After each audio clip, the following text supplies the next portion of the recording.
Physics in Necrotic World, Season 4, Motion and Vectors, Episode 64, Kinematics. Welcome, strangers. Kinematics uses thingies' motions, along which these thingies can accelerate. Kinematics do not use forces ever, because it's Galileo, not Newton, who is the king, the champion here. There are 5 kinematic formulae, but obviously, as with the formulae, you can happily rearrange to suit your specific needs. In GCSE exams, generally, these are often given, but you'd have to check that with your teacher, yeah? There is V is equal to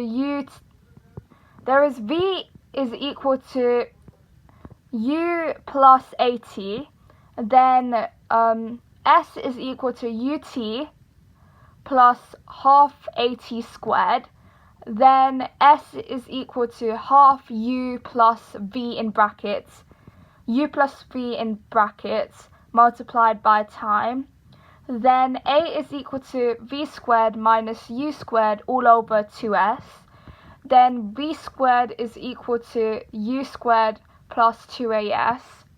I mean, this is in no particular order, but just the order I happen to write them in. X is often used interchangeably with S, but X is meant to be displacement, and S is meant to be distance travelled. But to be honest, sometimes it's the other way around. It's not that big of a deal. Technically, it's just a semantics game. That doesn't matter as much, as the direction isn't really making a difference to the formula, apart from if you're being picky, chuck the displacement, but I'm sure the question will specify. But realistically, the S in SUVAT stands for displacement, not speed. The X comes from the coordinate system, in which distance is often on the x-axis, as it is an independent variable in most experiments. The S comes from the Latin word spatium, meaning space, which Newton loved to use, so that's that. Ultimately, your SUVAT letters just stand for displacement, then initial velocity, then final velocity, then acceleration, then time. So S for displacement, U for initial velocity, V for final velocity, A for acceleration, and T for time. Just for the record, I mean, you guys probably know me by now, right? I kind of cover the GCSE content, but I also share my thoughts too, and well, I enjoy this, yeah?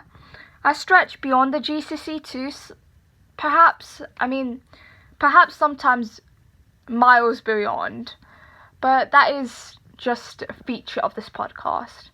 Quite often, my deck of cards of the game I'm trying to play set fire, and I'm like, what is going on?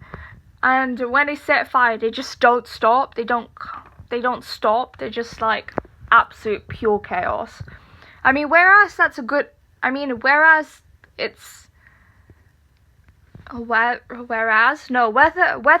or bad, it really changes situations.